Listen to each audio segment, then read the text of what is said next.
sejarah peradaban Islam. Dan kita sedang membaca berhubung dengan kerajaan Bani Umayyah, di mana berhubung kerajaan Bani Umayyah ini dibahagikan kepada dua gambaran. Yang pertama yang sedang kita bacakan ini ialah kerajaan Bani Umayyah yang pertama. Kemudian nanti selepas daripada ini kita akan menyambung kerajaan Bani Umayyah yang kedua, supaya jangan bercampur baur sehingga kita tidak nampak. Perlu ada pemisahan. Ya, kerana Bani Umayyah pertama dengan yang kedua tu berbeza. Saya akan terang kemudian. Berhubung dengan Bani Umayyah yang pertama, kita telah pun membaca tentang permulaan sejarah kerajaan itu dibentuk. Khalifah-khalifah yang bersama dalam kepimpinan kerajaan itu, kemajuan-kemajuan tamadun dari segi ilmu, politik, pembangunan dan sebagainya, jumlah hasil-hasil negara ketika itu. Dan sekarang kita sedang membacakan zaman kemerosotan dan kejatuhan kerajaan Bani Umayyah, di mana di antaranya ia bermula secara tenat, ya, secara berat, sehingga tumbangnya Bani Umayyah ini selepas daripada pemerintahan yang dipimpin khalifahnya oleh Umar bin Abdul Aziz. Selepas daripada itu bermulalah gambaran-gambaran dengan sifat kehancuran yang menyeluruh, yang akhirnya meruntuhkan kerajaan Bani Umayyah ini. Khalifah yang seterusnya ialah Yazid. Ya. Yazid bin Abdul Malik menggantikan Khalifah Umar bin Abdul Aziz. Dia terkenal sebagai khalifah yang senang berpoya-poya, huru-hara, dan sangat bersenang-senang dengan wanita. Ia di mana dia merupakan bahasa kitanya seorang kaki perempuan. Kemudian berpoya-poya. Ia suka menghabiskan masa dengan perkara-perkara yang tidak berfaedah sebagai seorang khalifah. Di mana Yazid ini menggantikan Umar bin Abdul Aziz. Sedangkan Umar bin Abdul Aziz adalah di antara khalifah yang terbaik dalam kalangan kerajaan Bani Umayyah. Di atas semua itu, dia pun kini mengembalikan tanah-tanah dan hadiah-hadiah yang telah diambil Umar untuk Baitul Mal kepada para pemiliknya semula, sehingga harta di Baitul Mal menjadi kosong dan rakyat kembali hidup melarat.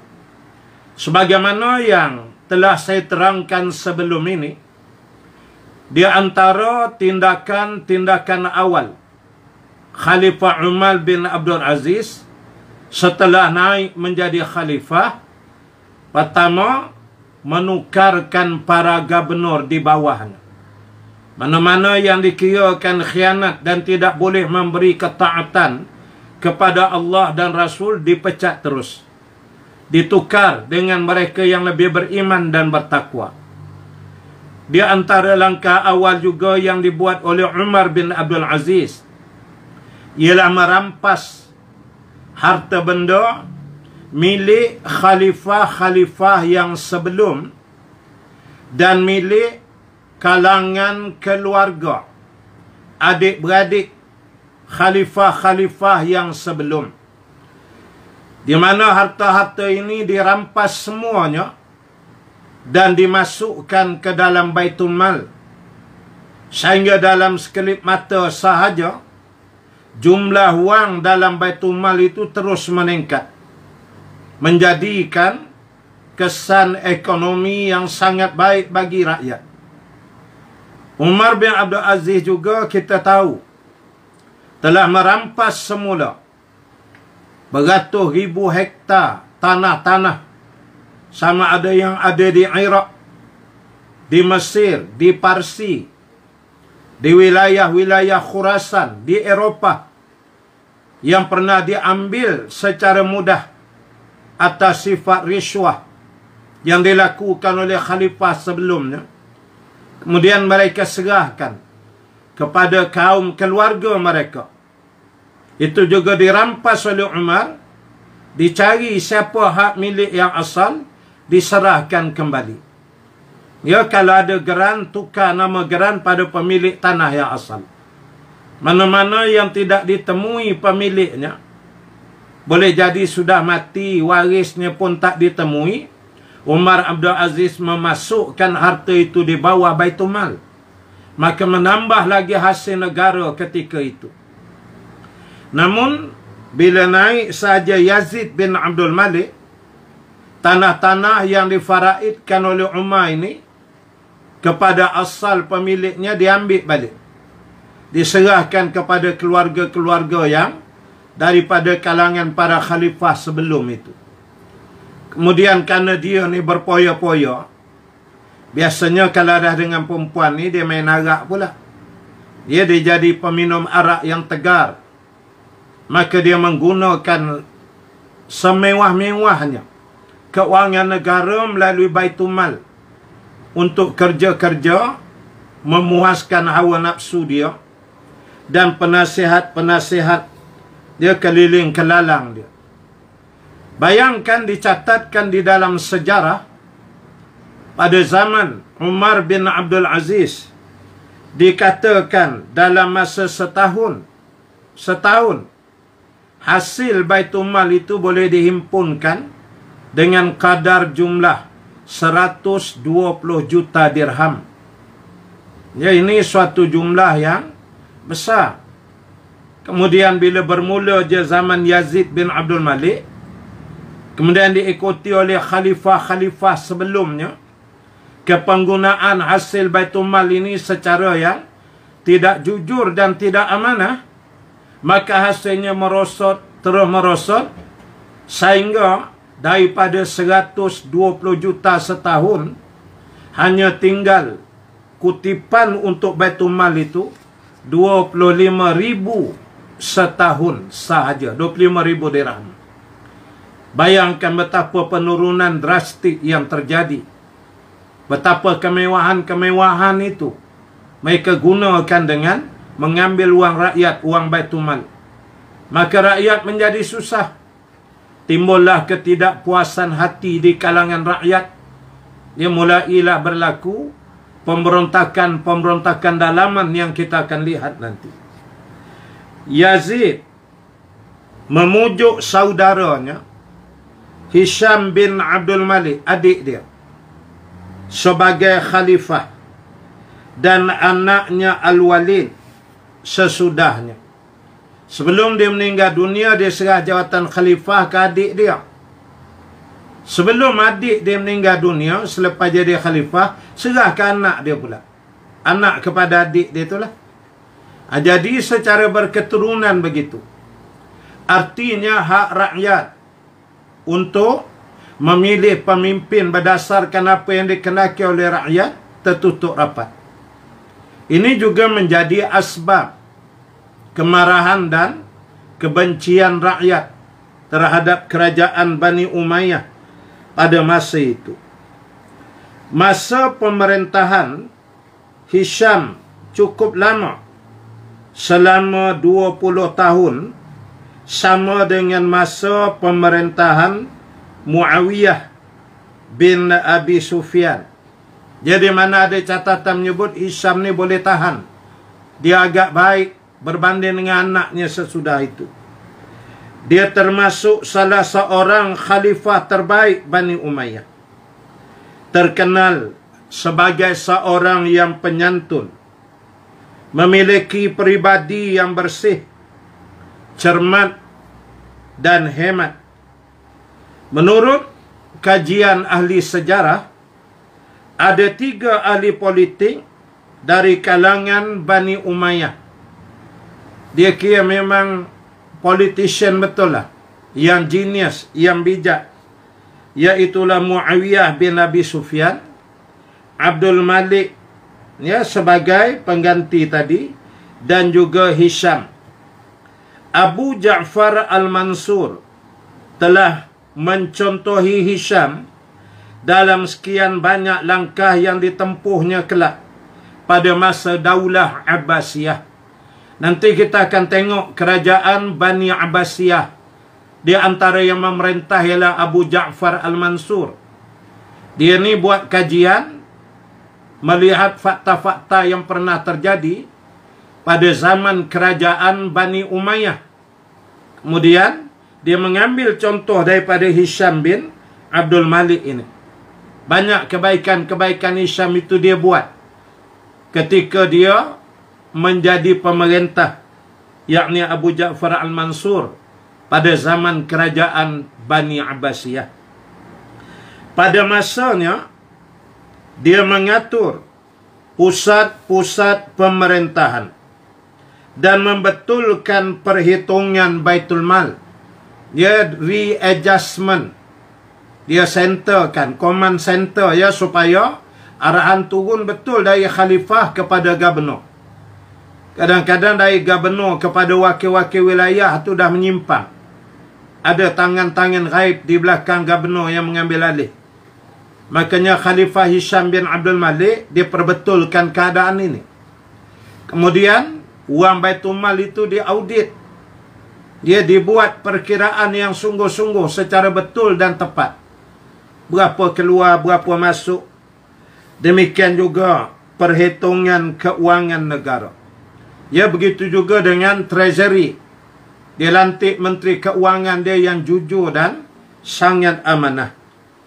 Dengan demikian keuangan negara menjadi lancar, teratur, sehingga tidak ada lagi kesempatan menggelapkan wang negara yang seharusnya menjadi milik Baitul Mal.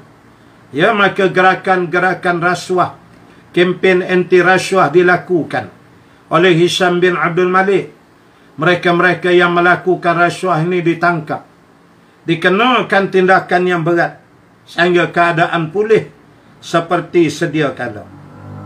Dia mengatur kemasukan dan pengeluaran hasil Baitul Mal dengan cermat dan hemat.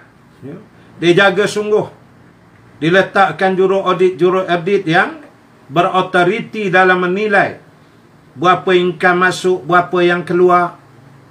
Sehingga ada disebutkan bahawa kalaupun Hisham bin Abdul Malik nak mengeluarkan wang daripada Baitul Mal, bukan untuk dia. Dia ambil duit Baitul Mal, okey, untuk orang miskin tu, untuk orang ni yang layak terima. Dia keluarkan berapa?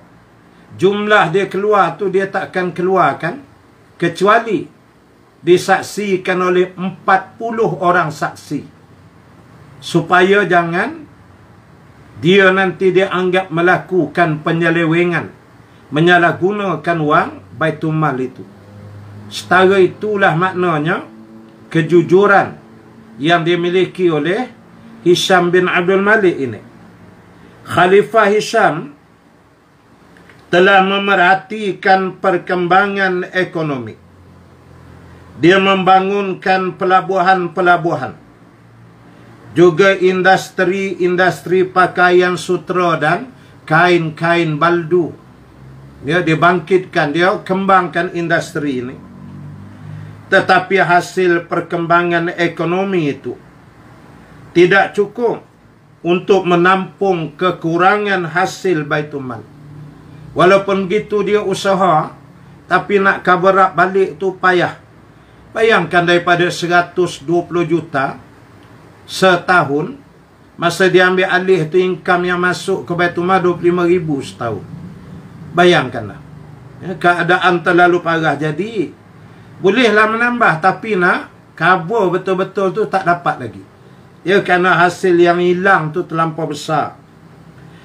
Dalam rangka menutup kekurangan hasil Baitul Mal, Hisham menetapkan cukai yang cukup memberatkan kepada kaum Mawali yang sudah dihapuskan dulu pada masa Khalifah Umar bin Abdul Aziz.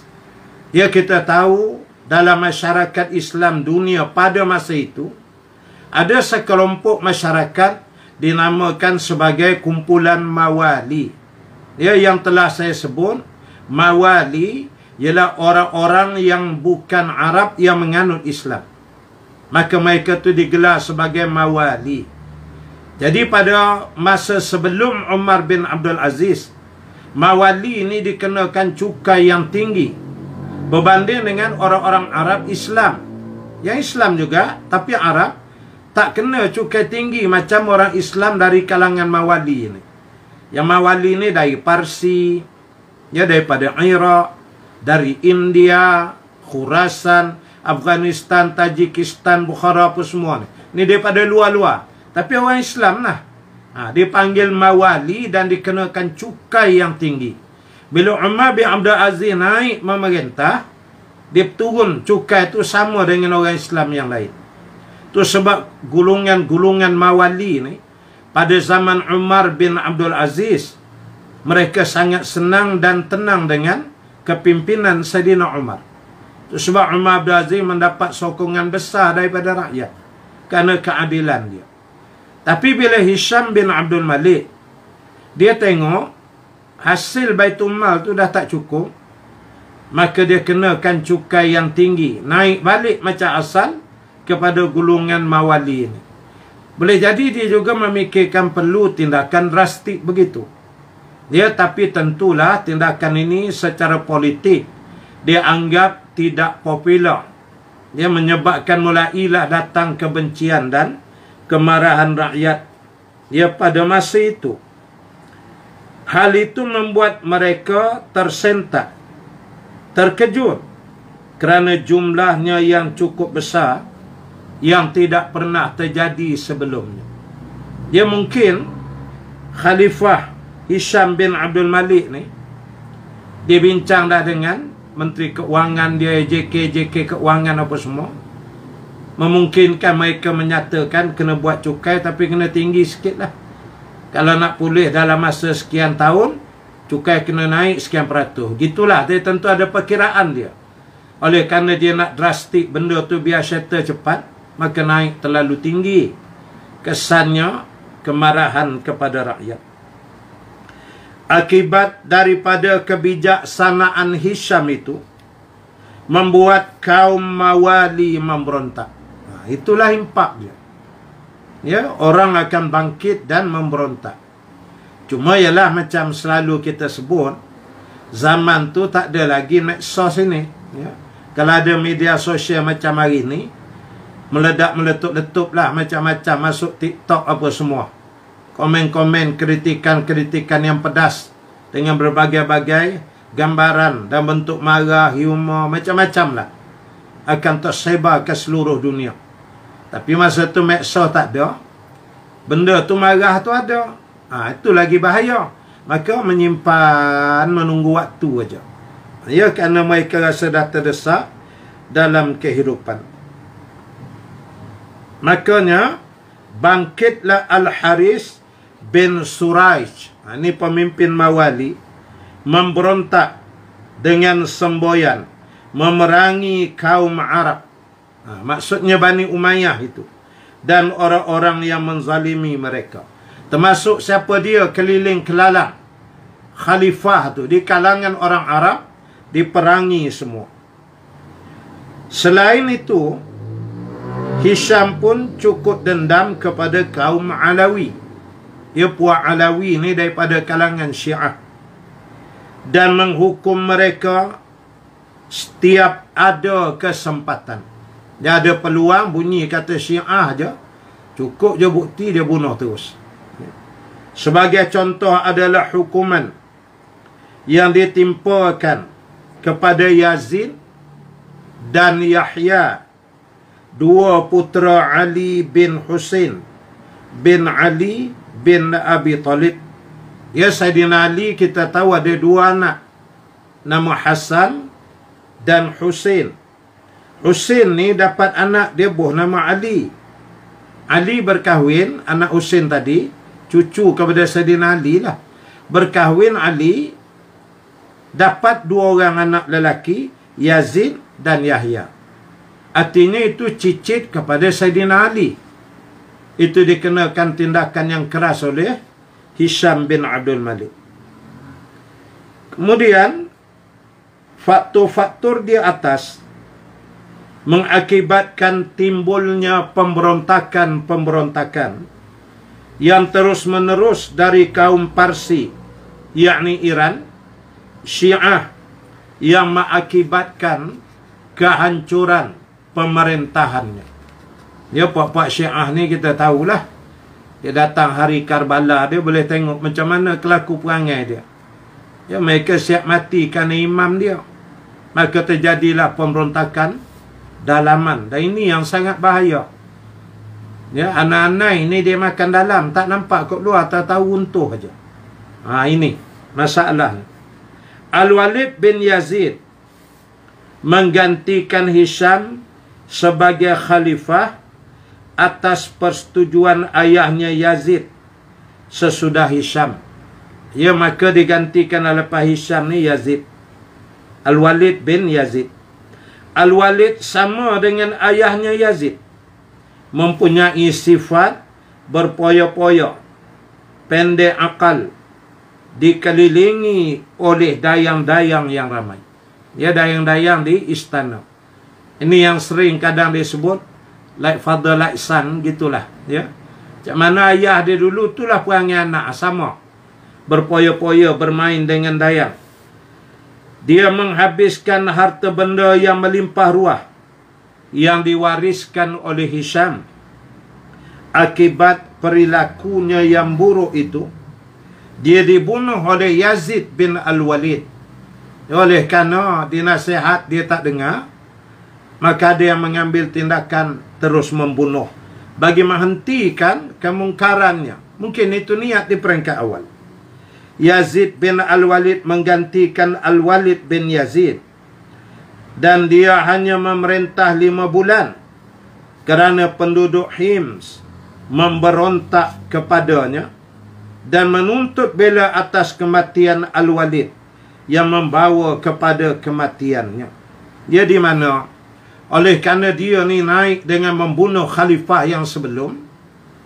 Dan kena ingat, khalifah ni dia, yalah dia zalim macam mana pun, politik ni kok mana pun dia mesti ada supporter dia. Gitu. Jadi bila naik tu dengan membunuh khalifah ni, penyokong khalifah yang dibunuh tu bangkit memberontak dan tidak menyokong khalifah yang naik selepas itu.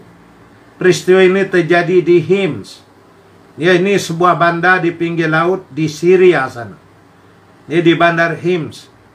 Di Syria antara terkenalnya Dimashq, ya, Damsyik, Aleppo dan sebagainya. Jadinya dia pula mati dibunuh kerana pengikut dia menganggap perlu dibalas qisas, ya, atas apa yang dia buat. Sebelum wafatnya, dia menunjuk saudaranya Ibrahim bin Al-Walid menjadi khalifah. Dia lantik adik-beradik dia pula.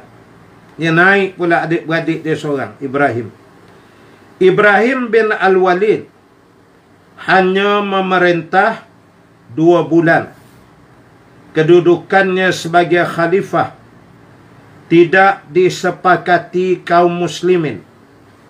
Ada yang memanggilnya khalifah, ada pula yang memanggilnya amir. Ya, jadi secara rankingnya khalifah paling atas.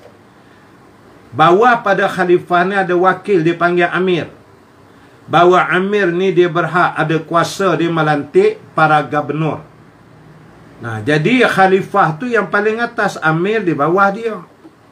Amir ni mentadbir wilayah, ada 10 gubernur. Dia carilah gitu.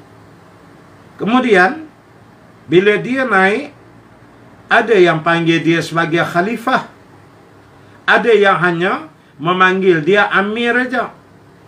Menunjukkan orang yang memanggil dia amir tidak mengiktiraf dia sebagai khalifah. Tu. Mana ada yang tidak bersetuju dengan pelantikan dia. Marwan bin Muhammad membawa pasukan besar ke Syam, menuntut bela di atas kematian Al-Walid bin Yazid. Pasukan Marwan membunuh Ibrahim dan mereka membai'ah Marwan bin Muhammad sebagai khalifah. Dia pada masa itu dia tidak boleh dah, sikit dia dah memberontak. Yang ni pula ketua-ketua pemberontak, dia ada kabilah-kabilah dia. Bila dia ada kabilah, dia ada pasukan tentera dia. Sewaktu saya di Yaman beberapa masa dulu, sering terjadi silih berganti pergolakan dalaman ke atas Presiden Yaman di masa itu. Saya pun dah tak ingat nama masa itu. Apa yang menariknya pernah berlaku, bagaimana Presiden ni, contoh Presiden Yaman, dia daripada kabilah A misalnya. Yang dalam ketua turus tentera dia kabilah B. Maka ketua turus angkatan tentera darat ni daripada kabilah B yang bukan kabilah daripada Presiden Yaman tadi. Dia lantik ketua-ketua tentera bahagian udara, darat, laut ke apa semua di kalangan kabilah dia sendiri. Lalu bila terjadi ketidakpuasan hati ke atas Presiden, kabilah tadi, ketua turus tentera dengan kabilah dia guna pasukan tentera serang istana Presiden. Bayang, pada dia ketua tentera, kenapa? Dia tu sebagai ketua turut tentera mendapat nasihat daripada ketua kabilah dia. Ketua kabilah dia kata serang istana, jatuhkan dia ni, dia serang. Padahal dia dalam kerajaan. Tapi itu orang panggil taksub kabilah tu kuat. Dia orang ni, kita tak berapa. Kita kalau Minang, Banjar, Mendeleng ke apa gitu je lah. Dia orang Arab ni jangan. Sebab itu Nabi menyebut, laisa minna man da'a ila asabiyah wa laisa minna man mata ala asabiyah. Ya, di mana Nabi menyebut bukan dari kalangan umatku orang yang menyeru ke arah asabiyah, berjuang atas asabiyah dan mati atas dasarnya. Laisa minna, bukan umat aku, Nabi kata. Tapi Arab memang begitu kuat kabilah dia. Lepas dia serang istana Presiden, dilarikan semua dengan kereta kebalnya, heli apa semua, letak nun di tengah padang pasir dengan kabilah-kabilah dia.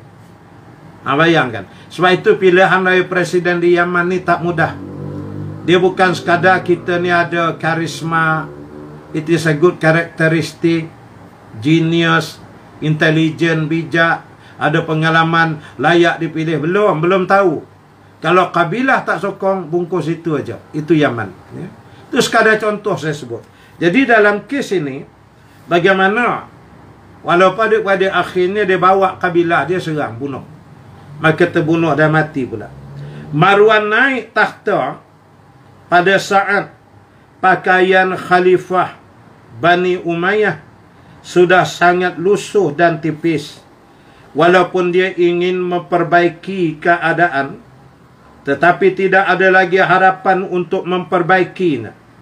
Tiada sempat lagi untuk menampal kain kerana pemberontakan terus berkobar.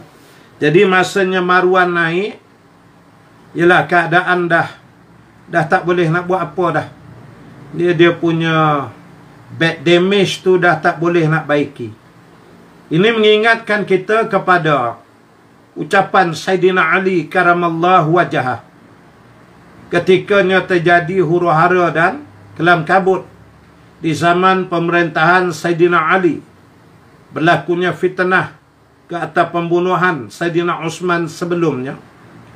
Maka ada orang yang datang bertanya kepada Sayyidina Ali, wahai Ali, pada zaman Sayyidina Abu Bakar memerintah, keadaan aman aja. Tapi ketika kamu memerintah, keadaan jadi huru-hara, kucak-kacir. Mengapa jadi begini? Lalu Sayyidina Ali menjawab, ketikanya Abu Bakar As-Siddiq radhiyallahu anhu menjadi khalifah, aku menjadi rakyatnya. Tetapi ketika aku menjadi khalifah sekarang, kamu yang menjadi rakyat. Itu yang jadi huru-hara, kata Sayyidina Ali. Diam terus hamba Allah. Artinya keadaan nak repair, nak dibaiki tu dah payah. Silap je bunuh, silap je bunuh. Tak negaya je diracun. Tahu je kan ada dah pasukan tentera pemberontak dibentuk menyerang. Begitu. Jadi dia naik tu, dia punya suasana tu dah.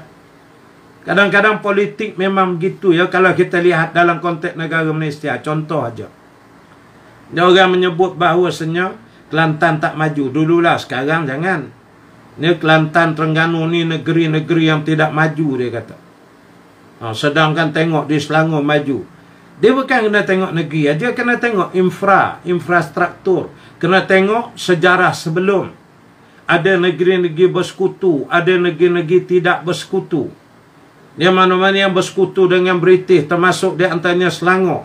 Dia beri bantuan yang baik oleh British, termasuk sampai di Perak.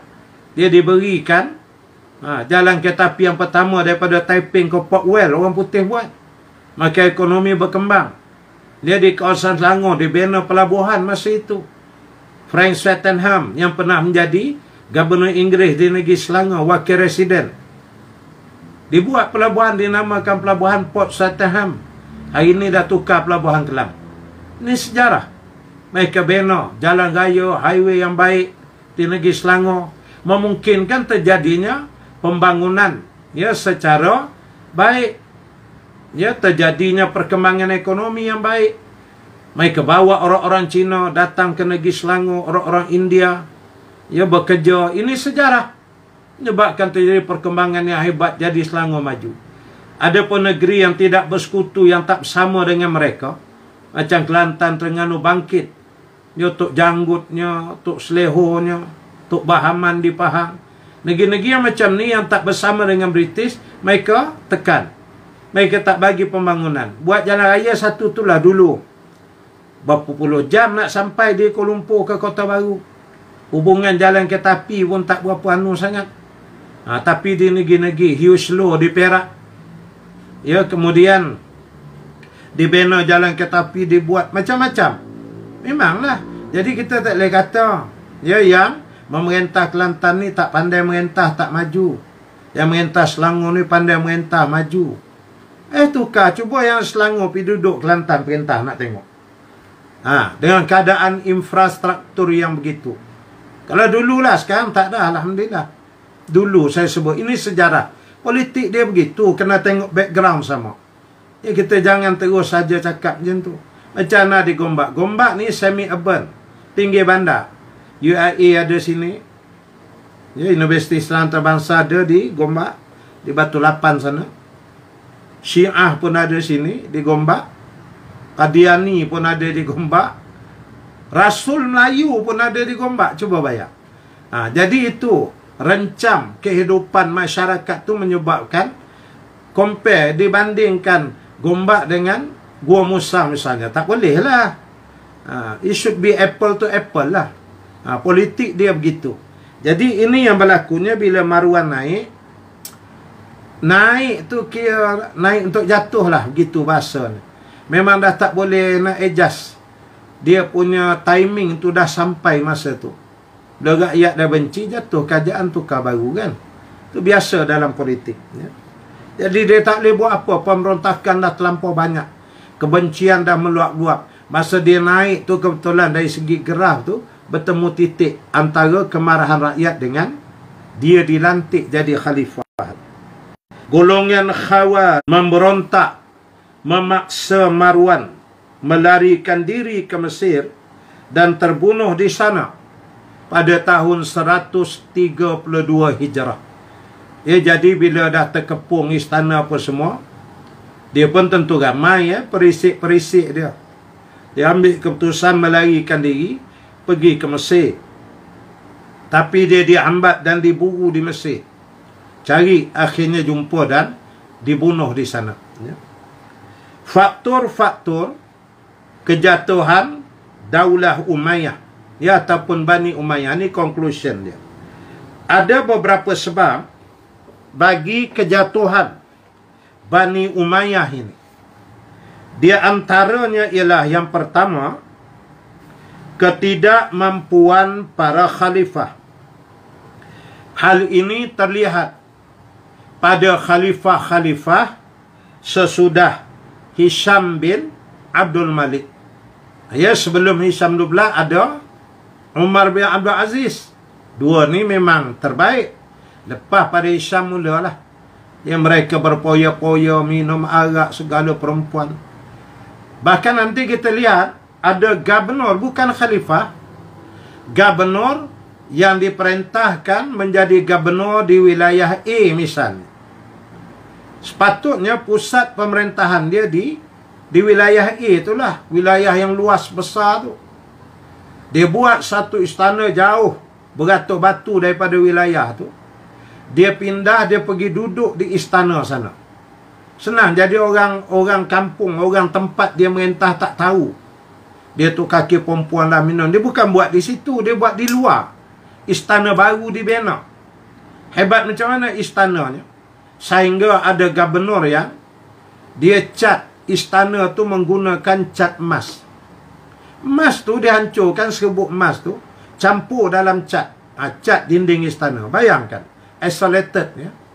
Kalau malam-malam kita buat pengikis kikis dinding istana tu, boleh sebulan tolak pajak gadai, boleh duit. Sampai macam tu kemewahan mereka salah gunakan. Ya, pada masa zaman yang berkenaan. Jadi bila pusat pemerintahan di sini, dia pergi duduk ratus batu, dah yang merintah siapa? Dia bentuk, dia buat satu wakil pemerintahan pula. Hamba Allah ni dengan dia terputus dah. Khalifah tak dapat maklumat. Gubernur yang di sana ratus batu pun tak tahu maklumat. Dia pun tak peduli. Maka yang sini bila tengok sana pun mewah-mewah, sini buatlah suka hati dia. Mulalah leaking ya, jadi bocor. Penyalahgunaan kuasa segala apanya. Jadi mereka tidak ada kemampuan pemerintahan itu. Sebab itu Umar menyatakan berilmulah sebelum memerintah. Ya, kerana ilmu pemerintahan ni dia sangat seni. Sangat seni. Ya, kalau kita tak gerti seni-seni dia, payah. Dalam buku lain, kita boleh baca buku-buku politik apa semua. Tapi bila turun medan, keadaan dah jadi lain. Sama macam kursus Haji Basiri. Memang ada orang, saya berpengalaman lah. Ada orang yang pergi kursus Haji Basiri 3 tahun berturut-turut. Tak pernah miss dengan praktikal segala apa. Tahun keempat nama dia naik, dia pergi. Sampai depan Kaabah jam. Pakai ihram bahu kanan, bahu kiri pun dia dah pening. Mana satu buka bahu, mana satu tutup. Sebab praktikal. Keadaan tak sama. Begitu juga dengan politik ini. Kadang-kadang keliling kelalang. Bukan kadang-kadang lah. Keliling ni, kalau 10, 3 pengkhianat. Tak tahu siapa. Tapi biasa yang paling rapat itulah yang mengkhianati. Makanya ramai. Khalifah, raja-raja zaman dulu diracun. Dia mai ke mati diracun. Siapa dia yang boleh letak racun dalam air minum, dalam kopi apa semua ni? Kalau bukan orang yang paling dekat. Ya, jadi biasa menjatuhkan kita tu yang paling dekat dah. Ini politik. Jadi kemampuan tu dia tak ada dah. Hal ini terlihat pada khalifah-khalifah sesudah Hisham. Mereka tidak mampu menjadi khalifah. Ditambah lagi dengan kebejatan moral. Ya, akhlak pun dah tak ada, moral pun dah lingkup macam mana. Mereka tidak boleh, tak ada kekuatan langsung. Sedangkan Al-Quran menyebut orang nak jadi pemimpin ni Al-Qawiyun Aziz ya? Dia ada kekuatan dia, ada haibah dia. Dia kena ada begitu. Al-Qawi, kuat, gah. Kuat tu bukan tentera aja, kekuatan dari segi akhlak. Ini termasuk ya? Mereka lebih menghabiskan waktu untuk berhuru-hara daripada mengurus negara. Ini pun kadang-kadang dia bila tidak diberi fokus, kira nak jadi ketua aja, kadang jadi uhara, kelang kabut kita. Nampaknya kemakmuran membuat mereka kehilangan nilai kerja. Memanglah diuji dengan kemewahan. Kita pun boleh baca sejarah, tapi kita nak cakap tak berani juga ya.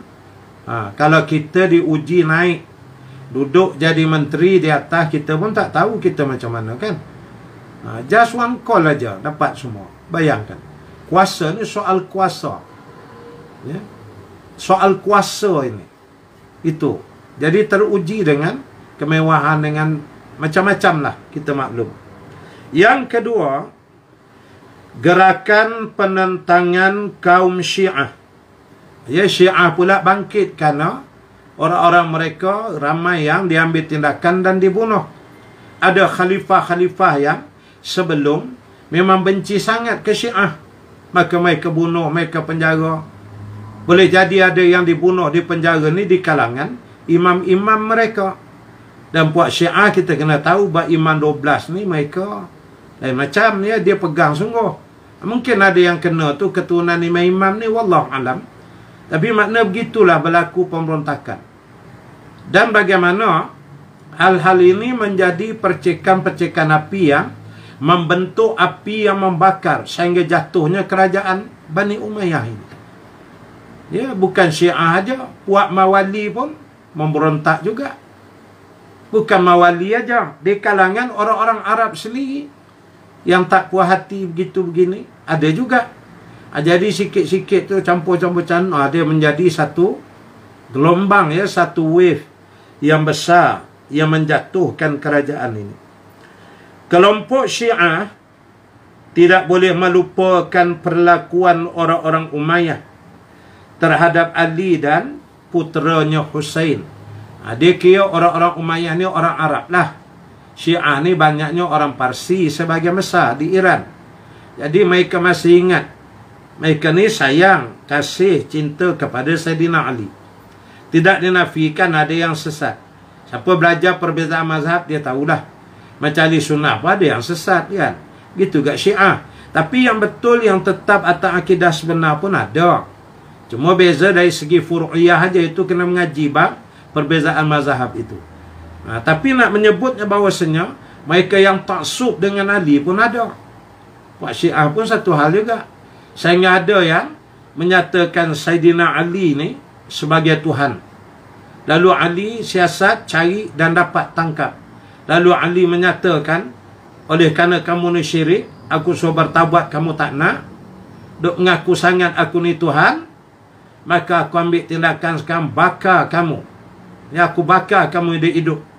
Tiba-tiba Syiah ni menjawab, Alhamdulillah, benar sungguh kamu seorang Tuhan. Ya, kamu ni Tuhan, kerana belum daripada kamu membakar aku dengan api nerakamu di akhirat, kamu telah bersedia membakarku dengan api duniamu di atas dunia ni. Betul lah kamu ni rupanya Tuhan. Lalu Sayyidina Ali tak jadi bakar dia, kerana Sayyidina Ali masih nak menyelamatkan akidah dia. Jadi sampai taksub ke Ali ni, angkat Ali jadi Tuhan pun ada juga. Sayyidina Ali tak nak suruh pun. Mereka ni terlampau. Jadi bila anak Sayyidina Ali Husain radhiyallahu an terbunuh di Karbala, dipancung kepala apa semua, marahlah dia orang ni.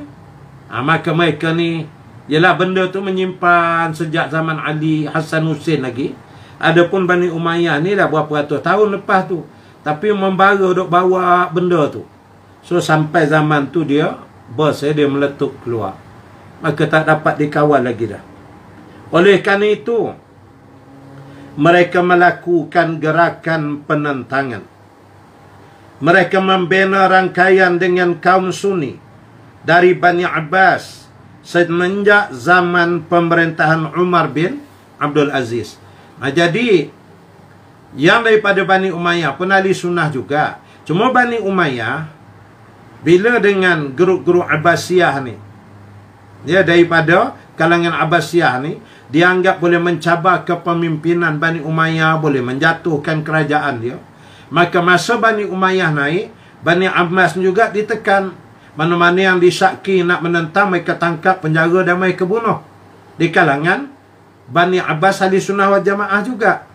Tapi oleh kerana Bani Umayyah nak jaga pemerintahan dia, takut ditumbangkan, mana-mana di kalangan Bani Abbas, ya, makanya dia ni diambil, ditangkap dan dibunuh. Makanya puak-puak Syiah tahu Bani Abbas pun dia ada rasa marah kepada Bani Umayyah dan khalifah-khalifah dia. Maka dia combine dengan Bani Abbas.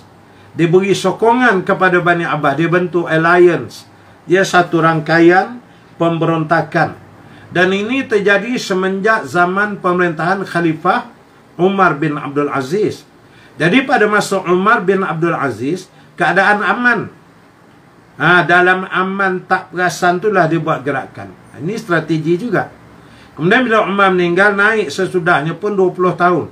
20 tahun tu pun dalam keadaan yang aman. Ya, kerana kehebatan dia tadi kita dah sebut. Masa itu gerakan tu diperkukuhkan. Jadi Syiah join dengan Ahli Sunnah begitu. Dia dari segi kalimah bahasanya.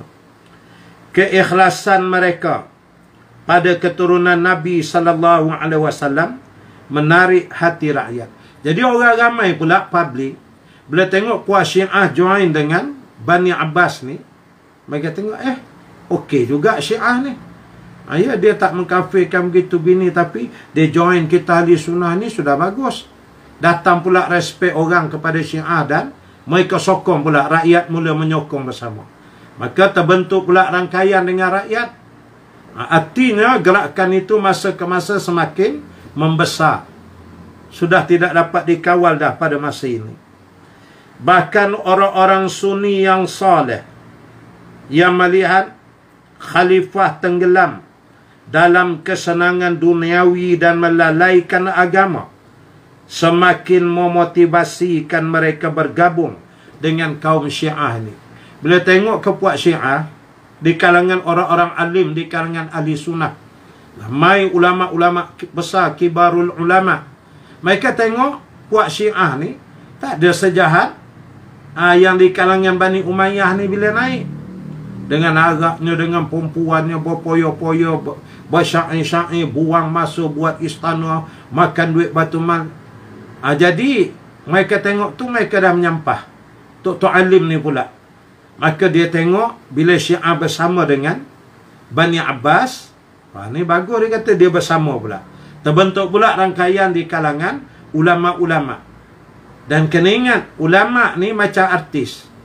Maksud saya bukan macam artis lawa-lawa, bukan.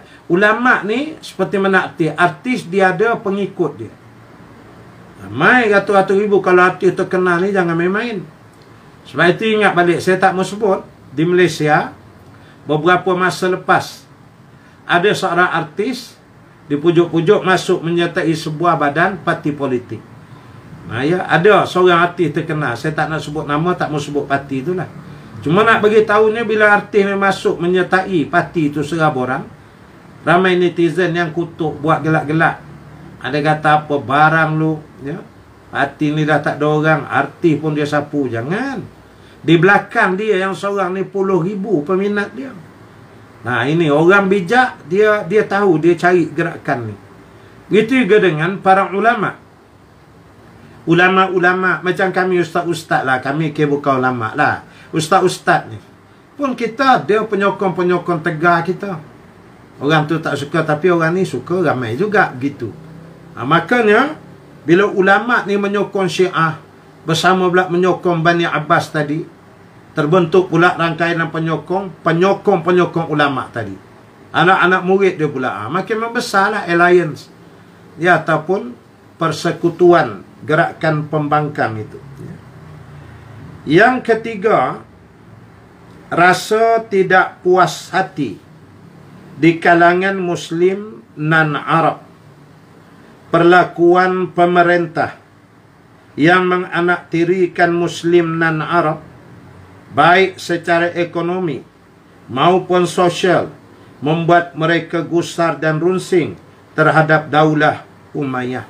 Ya, jadi pada masa pemerintahan di antara khalifah-khalifah Bani Umayyah ni, kita tahu, kita sebut macam Mawali tadi.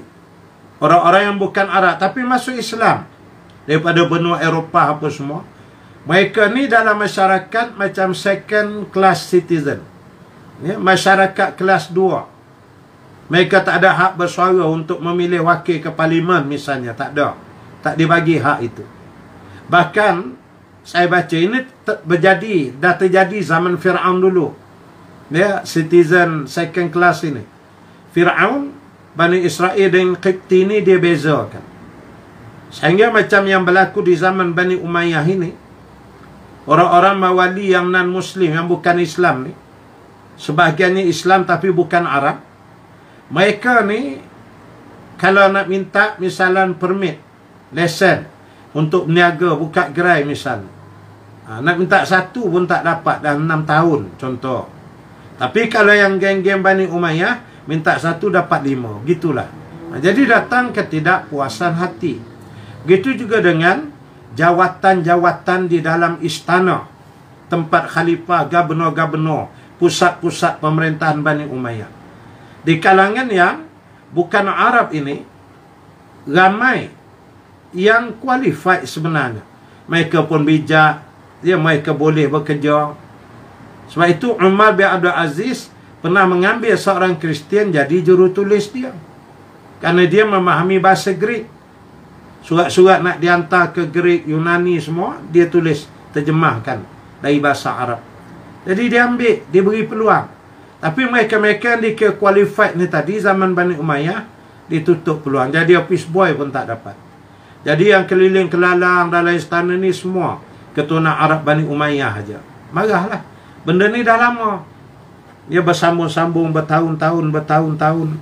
Mereka jadi terasa seperti kalangan warga negara kelas 2. Ya, maka akhirnya mereka buat keputusan sokong je gerakan pemberontakan, maka jadi makin ramai pula. Kerana secara ekonomi mereka Muslim non-Arab tidak dikecualikan dari membayar cukai seperti yang dibayar oleh non-Muslim. Ya, di mana dari segi cukai dikutip, diambil cukai untuk membiayai pembangunan negara. Tapi peluang-peluang yang terhasil daripada pemerintahan bernegara itu mereka tak dapat apa. Mana boleh, unfair lah. Menyebabkan mereka menyokong gerakan pemberontakan tadi. Secara sosial, mereka tidak boleh duduk dalam pemerintahan dan tidak boleh menjadi imam dalam solat. Ya, bahkan nak dilantik jadi AJK masjid pun tak dibagi. Tak usah jadi nazir, timbalan nazir, setiap usaha, bendahari sementara. Jadi imam pun tak dapat, tutup rapat. Tak diberi peluang kepada mereka. Padahal tentu ada di kalangan mereka yang ahlul qura, para hufaz, dia orang-orang yang menghafal Al-Quran. Tapi ditutup peluang ini sampai setara tu. Itu yang mendatangkan kemarahan dan kebencian. Akhirnya meluat-luat, membentuklah kepada gerakan pembangkangan. Akhirnya gerakan pembangkangan menjadi besar. Tercetuslah gerakan pemberontakan yang menyebabkan terjadinya kejatuhan kerajaan Bani Umayyah itu. Padahal mereka telah memiliki kebudayaan yang lebih tinggi dari bangsa Arab. Memang, kalau kita lihat bangsa Arab asalnya, mereka-mereka ni, ialah kita panggil Arab Jahiliyah. Waktu Nabi di Mekah itu hari apa je ada pembangunan. Tapi yang masuk Islam ni daripada Parsi, bukan Arab. Daripada Romawi. Orang-orang Rom ini dari segi pertukangan ni, mereka dah membina Empire Romawi lama dah, zaman Byzantium sebelum-sebelum lagi. Ya, mereka buat istana, bukan atas tanah aja. Istana bawah tanah, pergi ke Turki. Ada istana bawah tanah yang mengalir sungai, dibina oleh Emperor Byzantium, ya, kerajaan Romawi. Mereka memiliki tukang-tukang yang hebat. Mereka buat bangunan tu menggunakan Roman pillar, ya. Dia pakai batu marmar padu tu, dia ukir, dia pahat jadi tiang. Setengah-setengah orang ada duit sikit rumah bang tu, dia pakai Roman pillar ni. Tiang yang tinggi itu baru ada atas palang. Cantik tiang tu daripada marmar. Ini telah dibuat lama asal dah oleh orang Romawi misalnya.